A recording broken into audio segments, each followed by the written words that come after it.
오늘 우리에게 주신 말씀은 요한일서 3장 1절부터 3절 말씀입니다. 제가 가지고 있는 신약성경 389페이지 요한일서 3장 1절부터 3절 말씀입니다. 다 찾으셨으면 제가 봉독해 드리겠습니다. 보라, 아버지께서 어떠한 사랑을 우리에게 베푸사 하나님의 자녀라 일컬음을 받게 하셨는가. 우리가 그러하도다. 그러므로 세상이 우리를 알지 못함은 그를 알지 못함이라. 사랑하는 자들아, 우리가 지금은 하나님의 자녀라. 장래에 어떻게 될지는 아직 나타나지 아니하였으나 그가 나타나시면 우리가 그와 같은 줄을 아는 것은 그의 참모습 그대로 볼 것이기 때문이니 주를 향하여 이 소망을 가진 자마다 그의 깨끗하심과 같이 자기를 깨끗하게 하느니라. 아멘. 여러분, 북이스라엘에 호세아라는 선지자가 있죠. 그 호세아 선지자가 활동했을 당시 이스라엘은 혼란과 불의와 우상 숭배가 굉장히 심했던 때예요. 왜냐하면 호세아 선지자가 활동했던 시기가 처음 시작했던 시기가 여로보암 2세 때거든요. 여로보암 2세는 북이스라엘과 남유다를 합쳤을 때 다윗의 강력을 확보하게 되는 그 정도로 강성했던 나라예요. 그러니까 한마디로 쉽게 이야기하면 굉장히 부자 나라였어요. 여로보암 2세 때는. 북이스라엘이. 그렇지만 여로보암 2세가 죽고 나서 순식간에 북이스라엘이 무너지게 되죠. 그리고 호세아 선지자는 북이스라엘이 멸망하기 얼마 전에 그 선지자의 사명을 다 감당하게 되는 거죠. 그러니까 그렇게 부패가 심했던 그 가운데에서 호세아 선지자는 하나님의 말씀을 선포하고 하나님의 심판과 구원을 그들에게 알려주었죠. 그러나 그들은 하나님을 섬긴다고 하였지만 그들이 섬기는 하나님은 자신들이 만들어낸 하나님, 즉 우상일 뿐이었죠.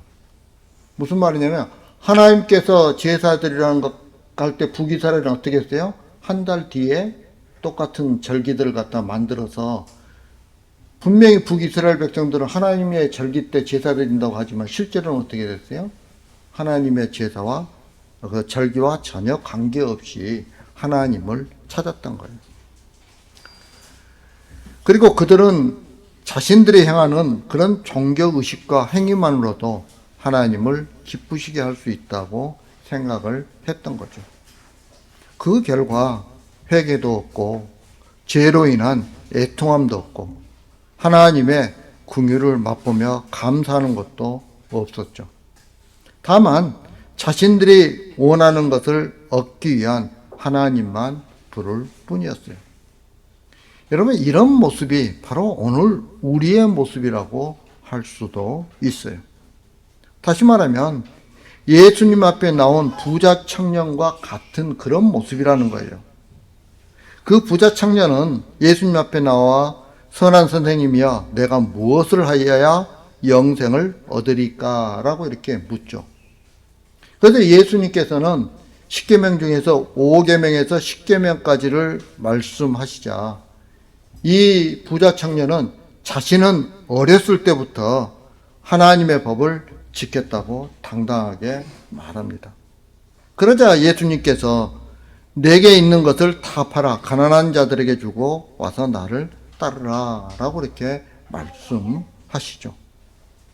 그 말을 들은 그 재물이 많은 부자 청년은 슬픈 기색을 띠고 근심하며 예수님을 떠나게 돼요. 여러분, 우리도 북이스라엘의 백성들이나 이 부자 청년처럼 땅의 것을 잊지 못하는 그런 잘못된 신앙생활을 하면서 그것을 믿음으로 알고 살아가고 있을 수도 있다는 거예요. 다시 말하면 세상을 바라보며 내가 살아가면서 세상 것을 취하기 위해서 살아가면서도 하나님을 잘 믿는다고 생각을 한다는 거죠. 예. 여러분, 그러면 오늘 말씀을 통해서 이런 우리들에게 주는 교훈이 무엇인지 우리가 한번 알아보도록 하겠습니다. 1절 말씀입니다. 다 같이 1절 말씀 다 같이 시작. 보라, 아버지께서 어떠한 사랑을 우리에게 베푸사 하나님의 자녀라 일컬음을 받게 하셨는가.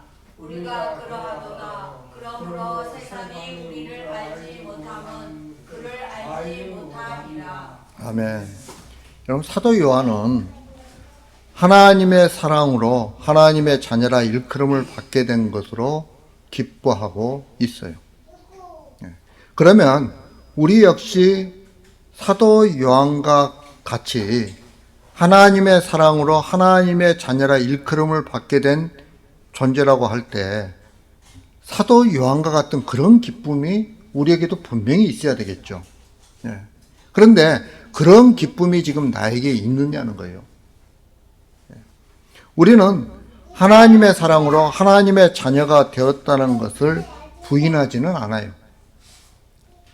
그러면 사도 요한과 같은 기쁨이 현재 있을까요? 오히려 하나님의 자녀로 일컬음을 받게 되었다는 것이 나의 삶에 아무 영향도 주지 못하고 있다는 것이 어떻게 보면 솔직한 우리의 심정을 고백하는 걸 거예요.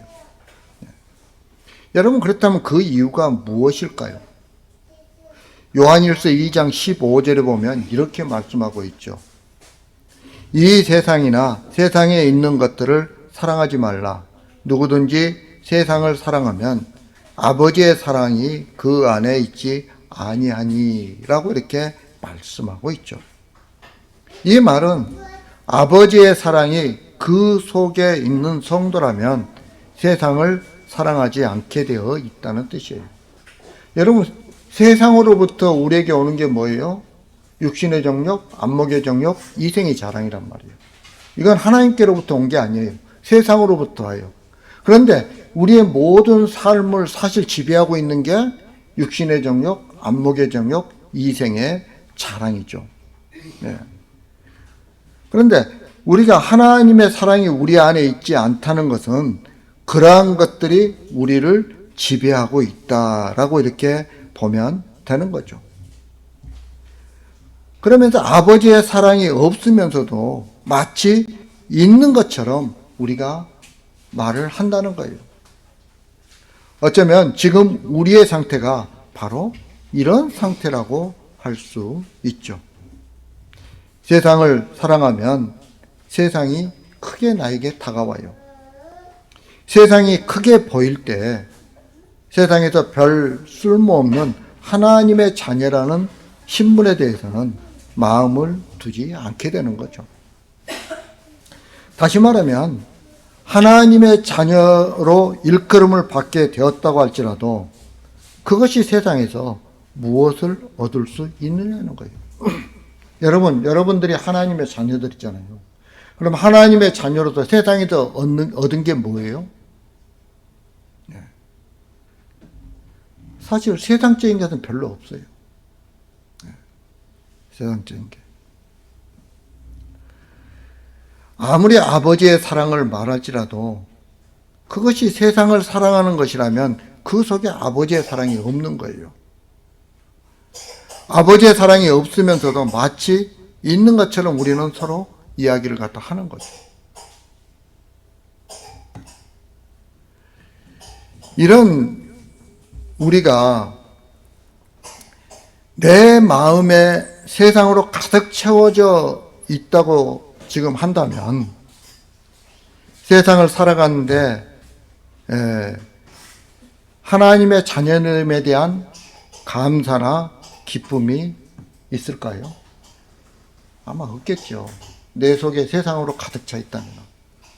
다시 말하면 내가 육신의 정욕, 안목의 정욕, 이생의 자랑을 추구하면서 이 땅에 살아가고 있다면, 그것만 추구하고 있다고 한다면 내 마음 가운데 하나님의 자녀됨에 대한 감사가 있겠느냐는 거죠. 사실 하나님의 자녀가 되었다는 것이 세상을 살아가는데 힘이 되지 않아요. 오히려 재벌의 자녀나 또는 고위관료의 자녀가 되었다면 세상을 살아가는데 도움이 되겠죠. 그런데 하나님의 자녀라는 신분에 대해 세상은 철저히 외면하고 심하면 조롱하기까지 하죠. 성도는 세상의 이런 반응에 대해서 이상하게 생각할 필요가 없어요. 지극히 당연한 것으로 우리는 받아들여야 하는 거죠.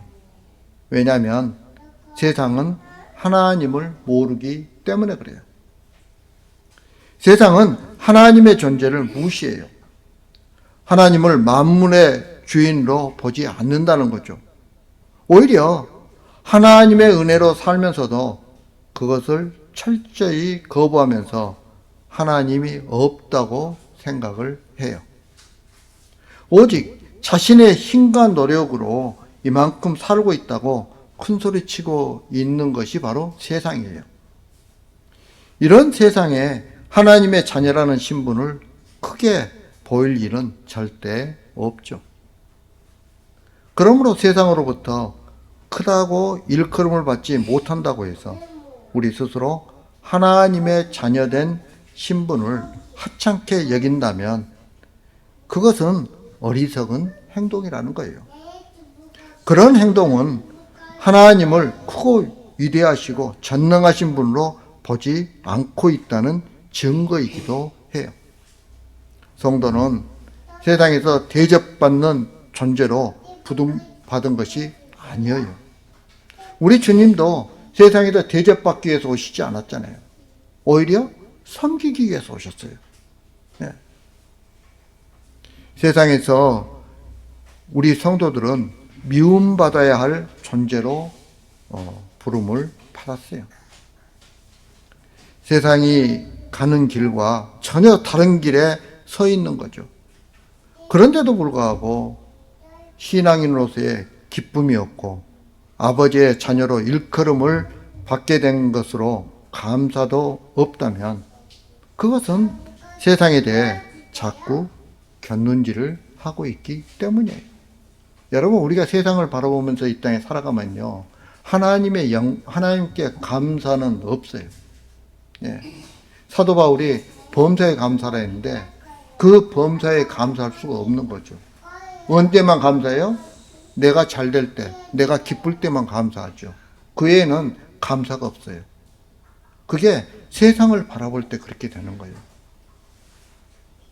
사도 요한은 보라, 아버지께서 어떠한 사랑을 우리에게 베푸사 하나님의 자녀라 일컬음을 받게 하셨는가라고 이렇게 말씀하고 있어요.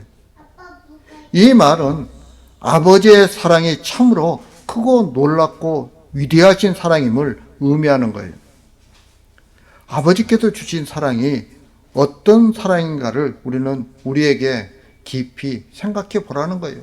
하나님께서 우리 각 개인에게 주신 사랑이 어떤 사랑이냐는 거예요. 아버지께서 주신 사랑은 그 사랑을 베풀 가치도 없는 존재들인 우리를 위해서 독생자 아들을 죽게 하신 거죠. 하나님은 말 그대로 아무것도 아닌 오히려 심판의 대상에 불과한 우리를 위해 독생자를 내어 놓으셨어요. 이 사랑을 보라는 거예요. 정말 벌레만도 못한 나를 위해서 하나님의 아들을 내어주신 그 사랑을 한번 보라는 거예요. 생각해 보라는 거예요. 하나님께서 우리에게 베푸신 사랑은 그냥 거리를 지나가다가 거린에게 동전 하나 던져주며 자비를 베푸는 그런 사랑이 아니에요. 당신의 사랑하신 유일한 아들을 희생하셨죠. 그 결과 우리가 하나님의 자녀로 일컬음을 받게 되었던 거예요. 이런 아버지의 사랑을 기뻐하지 못한다면 우리 마음에는 분명 다른 무엇인가가 크게 자리하고 있는 것이 분명하죠. 중요한 것은 마지막 심판 때에 세상의 그 어떤 것도 결국 사라질 것에 불과하다는 거예요.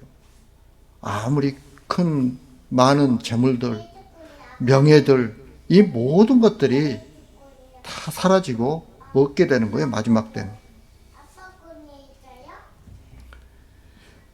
중요한 것은 마지막 심판 때에는 세상의 그 어떤 것도 다 사라지지만 우리는 예수 그리스도의 죽으심으로 멸망해서 영생으로 구출받게 된다는 거예요. 이 사랑은 결코 헛된 것이 아니라는 사실을 기억해야 하는 거죠. 그러면 성도의 신분과 소망이 무엇일까요? 여러분 2절 말씀 한번 읽겠습니다. 2절 말씀 다 같이 시작. 사랑하는 자들아, 우리가 지금은 하나님의 자녀라. 장래 여기에 되지는 아직 나타나지 아니하였으나 그가 나타나시면 우리가 그와 같을 줄을 아는 것은 그의 참모습 그대로 볼 것이기 때문이니. 아멘.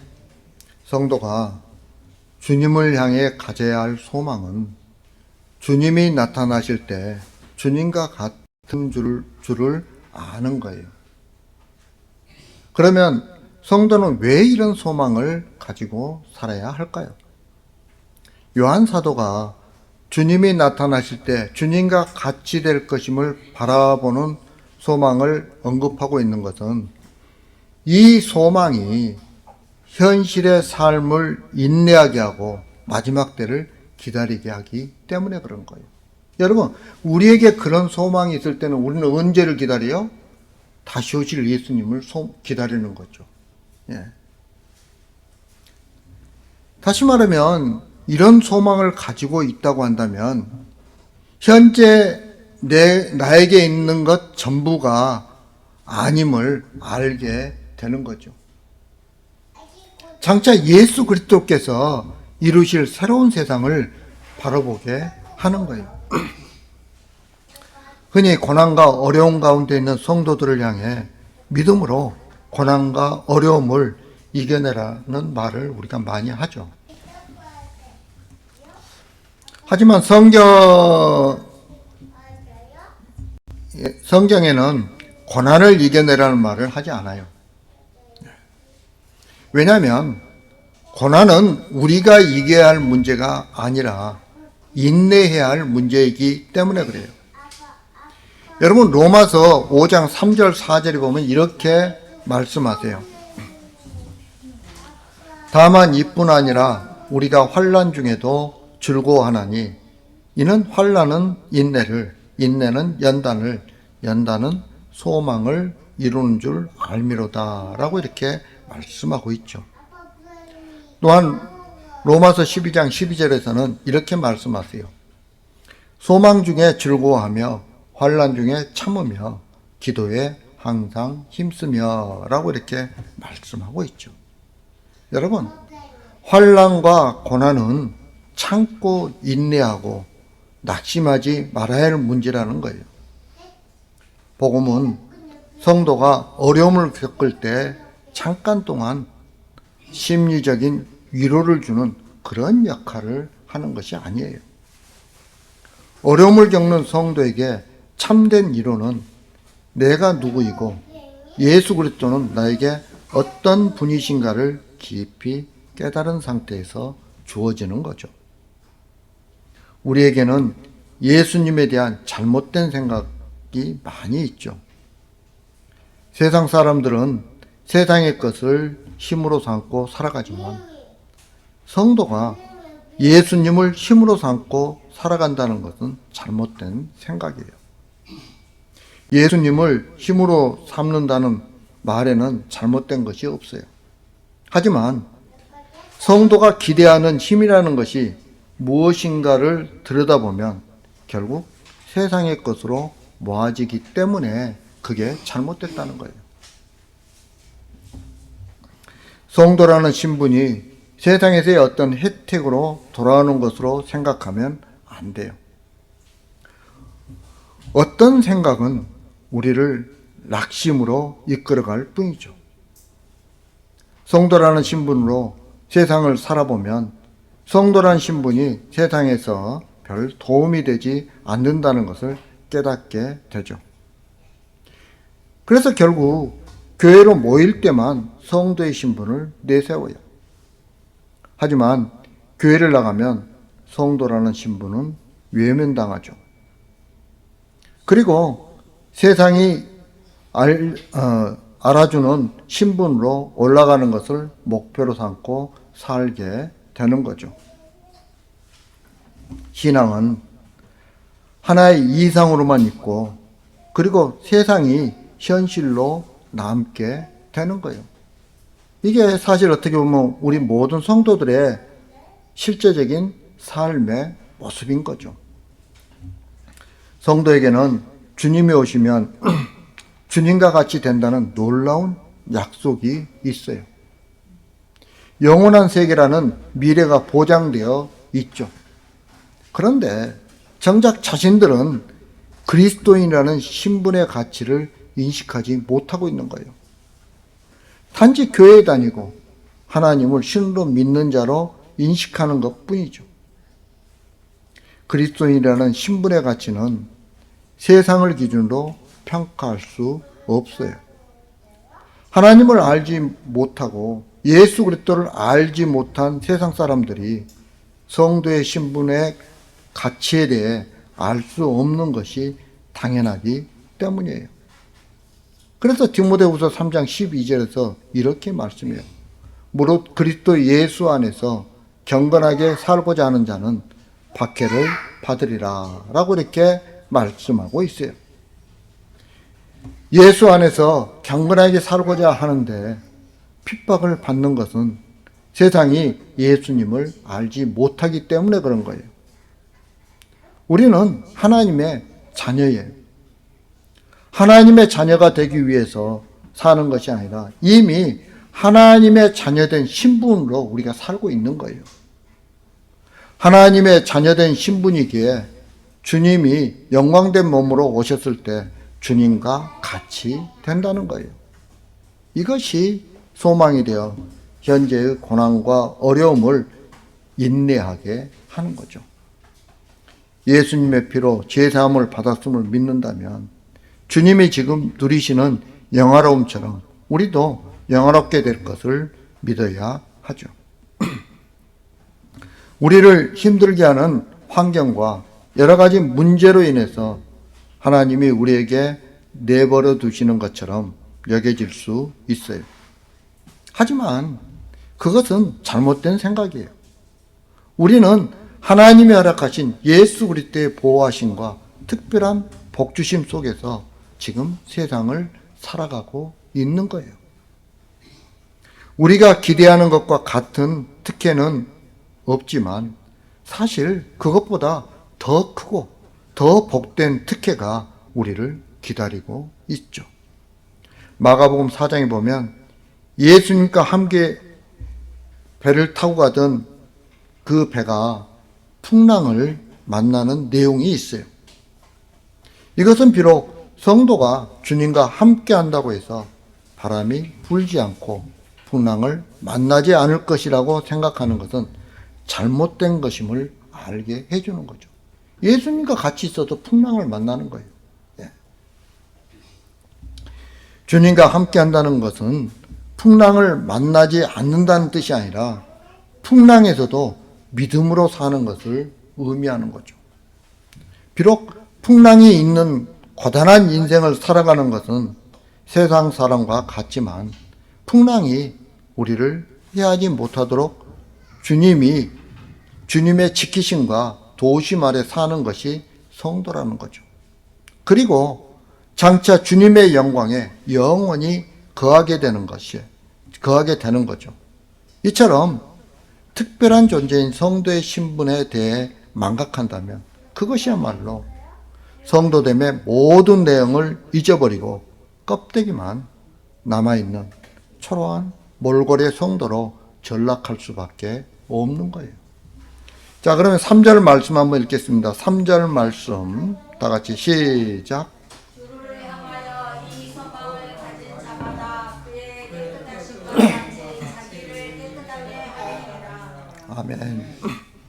믿음이 성도의 삶에서 그 모습을 나타내는 것은 자연스러운 거죠.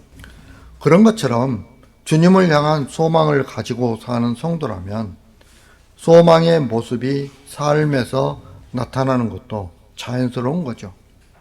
따라서 성도는 자신의 신분이 무엇인가를 아는 것으로 멈추는 것이 아니라 어떤 삶을 살아가느냐가 매우 중요하죠.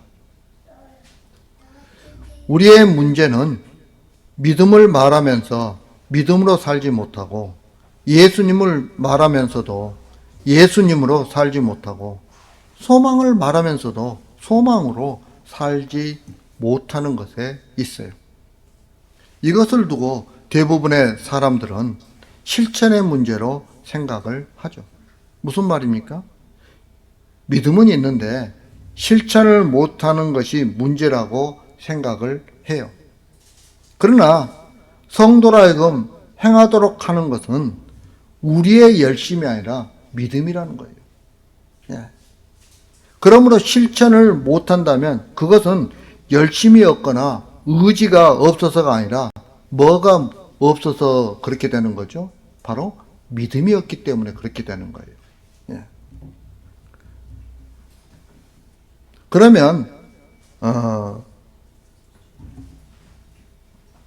믿음에서 주님의 죽으심과 나의 죽으심을 보는 것이 아니라 오히려 내가 사는 길만 바라보기 때문에 그런 문제가 생긴다는 거예요. 예. 다시 말해서 영이 사는 길이 아니라 육이 사는 길만 바라보기 때문에 그런 문제가 생기는 거예요. 그래서 사도 요한은 소망을 가진 자마다 주의 깨끗하심과 같이 자기를 깨끗하게 한다고 말하고 있죠. 이것은 자신을 깨끗하게 하기 위해 힘쓰라는 말이 아니라 소망이 있다면 그 소망이 자신을 깨끗하게 하는 삶을 살게 한다는 거예요. 그래서 여러분, 우리는 이 땅에서 천국되어 살면서 영원한 천국을 소망하며 살아야 되는 거예요. 예. 우리가 영원한 천국을 소망해서 산다면 이 땅에서의 그런 어려움을 우리는 충분히 이겨낼 수 있어요.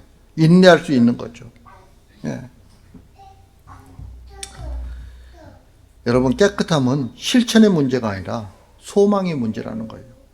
그래서 요한 사도는 자신이 누구이며 어떻게 되어질 신분의 존재인가를 믿음으로 말미암아 자연스럽게 해야 할 일을 하게 될 것을 말하고 있는 거예요.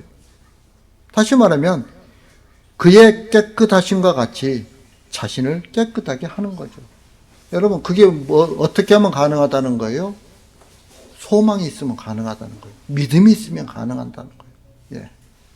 이제 말씀을 마치려고 합니다. 사랑하는 성도 여러분, 주님과 함께 살기를 우리는 힘써야 해요.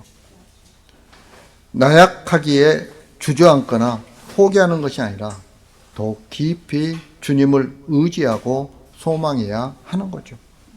그리고 더욱 힘써 위의 것을 바라보고 소망 중에 살기를 힘써야 하는 거죠. 그러면 땅의 것은 잊어버리고 그의 나라와 그의 의를 구하는 자로 살아갈 수 있게 되는 거예요. 따라서 주님이 다시 오시는 그날까지 소망 중에 믿음으로 주 안에서 살아가는 저와 여러분들이 되길 주님의 이름으로 축복합니다. 딱지 기도드리겠습니다.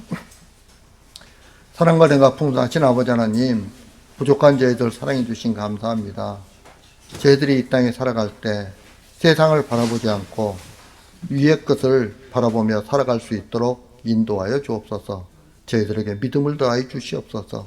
그래서 아버지 하나님, 이제는 천국에 다시 오실 주님을 소망하며 살아감으로 이 땅에서의 어떤 고통과 환난 가운데서도 승리하는 삶을 살아갈 수 있도록 인도하여 주옵소서.